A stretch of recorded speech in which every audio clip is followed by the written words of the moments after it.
दास्तान इश्क की भाग 17। अब तक आपने पढ़ा।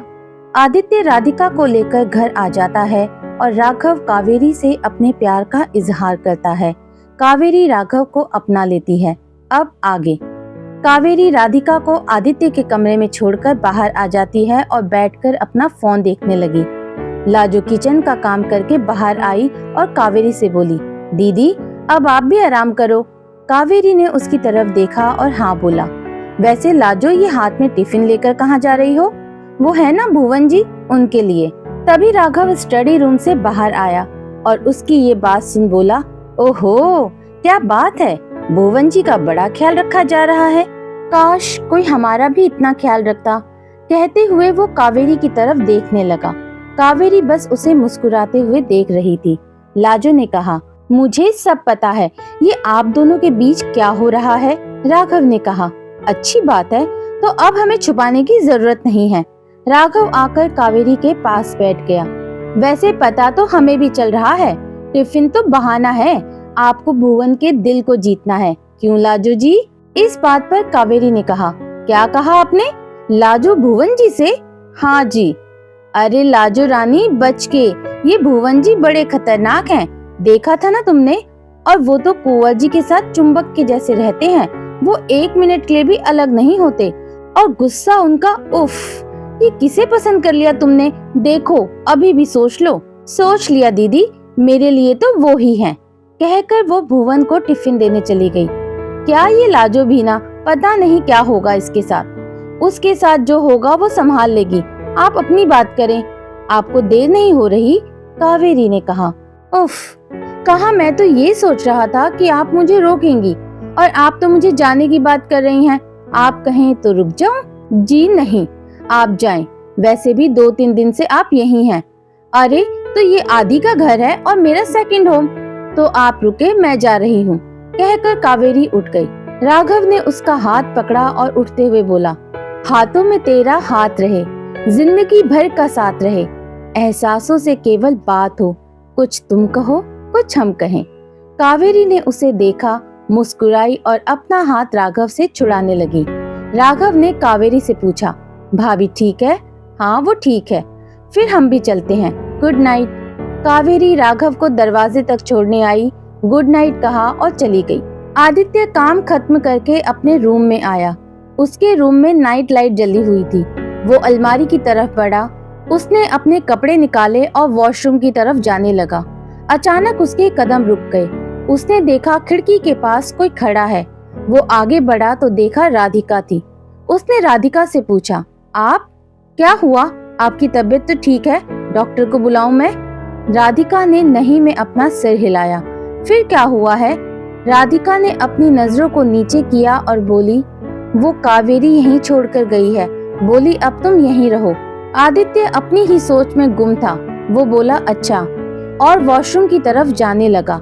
उसने 2 कदम बढ़ाए ही थे, वो फिर राधिका की तरफ मुड़ा और बोला, क्या कहा आपने? फिर से कहिए। आप यहाँ? राधिका ने कुछ नहीं कहा, बस सिर नीचे किए खड़ी रही। आदित्य ने अपने कपड़े एक तरफ रखे और राधिका के पास जाकर उसे गले से लगा लिया। कुछ देर वो ऐसे ही खड़ा रहा। उसने राधिका को अपने से अलग किया, उसके माथे को चूमा, वापस से उसे गले से लगा लिया। आदित्य और राधिका दोनों एक दूसरे की बाहों में थे। बाहर चांद से आती हुई रोशनी दोनों के मिलन की गवाही दे रही थी। अगली सुबह राधिका की आंख खुली तो उसने देखा आदित्य उसे पकड़े हुए सो रहा था। वो धीरे से उठी, उसने तकिया आदित्य के पास रखा, वॉशरूम जाकर फ्रेश हुई और रेडी हो गई।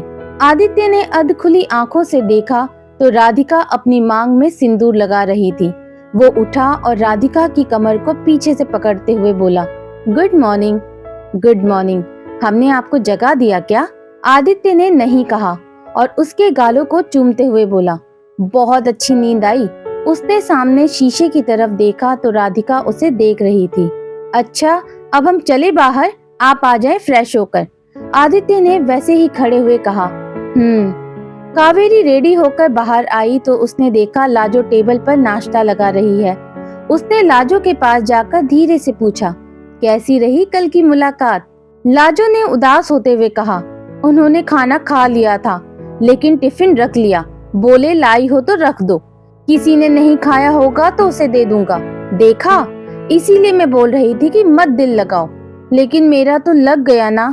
तभी राधिका कमरे से बाहर आती हुई बोली, लाजो नाश्ता लगाओ, कुंवर अभी आते ही होंगे। कावेरी ने उसे देखा तो उसके पास गई और बोली, कोई बहुत खुश है और खिला खिला सा लग रहा है।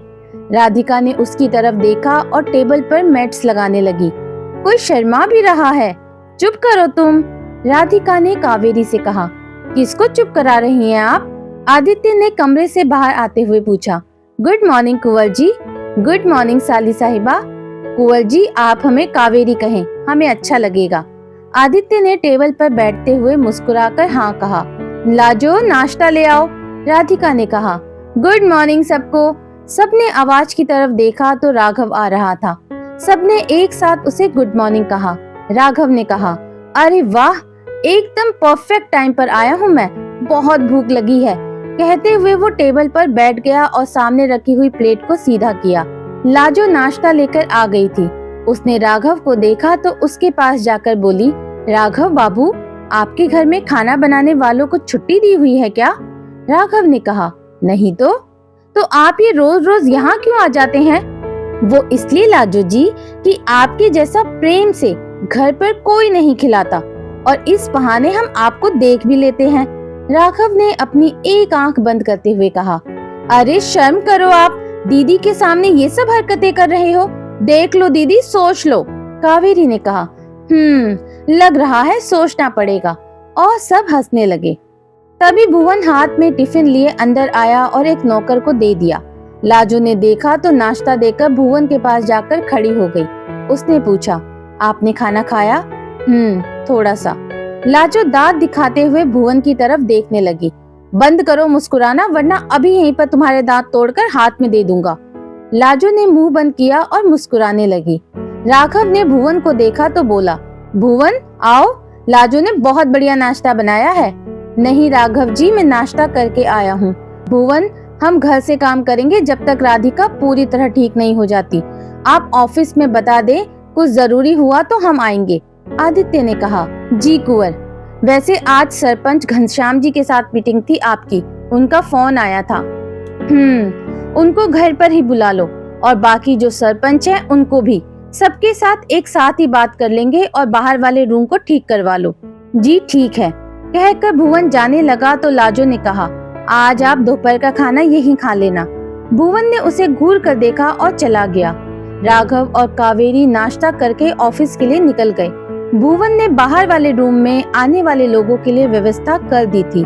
आदित्य ने राधिका को कमरे में ले जाकर दवा दी और कहा, आप आराम करें और कुछ जरूरत हो तो मुझे कॉल करना, मैं यहीं हूँ। राधिका ने हाँ में सिर हिलाया और बेड पर बैठ गई। आदित्य जाने लगा तो राधिका ने कहा, कुंवर, हमें वो बुक्स दे देंगे, हम थोड़ा पढ़ लेंगे। ठीक है, लेकिन बहुत देर बैठना नहीं है आपको। आदित्य ने बुक्स उठाकर राधिका को दे दी और कमरे से बाहर चला गया।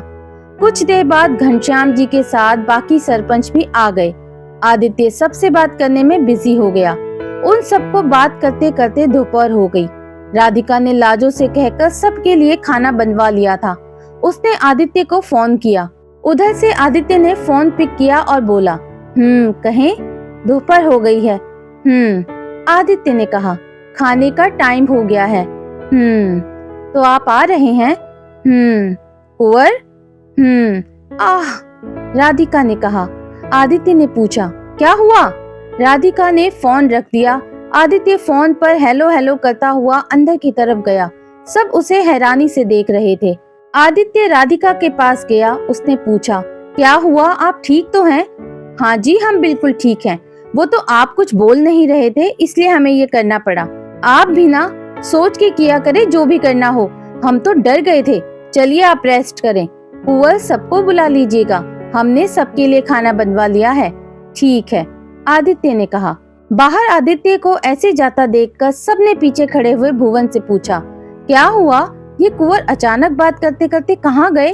भुवन ने कहा, ठकुराइन का फोन था, उनकी तबीयत ठीक नहीं है, उनके पास गए हैं। ठकुराइन? घनश्याम जी ने पूछा, तो क्या कुंवर ने शादी कर ली है? जी, भुवन ने कहा। सब लोग आपस में बातें करने लगे। घनश्याम जी बोले, हमें किसी को नहीं पता कि कुंवर ने शादी कर ली।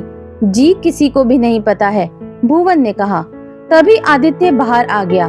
घनश्याम जी ने आदित्य से कहा, कुंवर, आपने शादी कर ली और किसी को बताया भी नहीं। ऐसी बात नहीं है, समय ही नहीं मिला बताने का, सब कुछ जल्दी में हुआ। चलिए कोई बात नहीं, आपको शादी की बहुत बहुत बधाई। Thank you. बाकी सबने भी आदित्य को बधाई दी। तो कब मिलवा रहे हैं ठकुराइन से? उनमें से एक ने पूछा।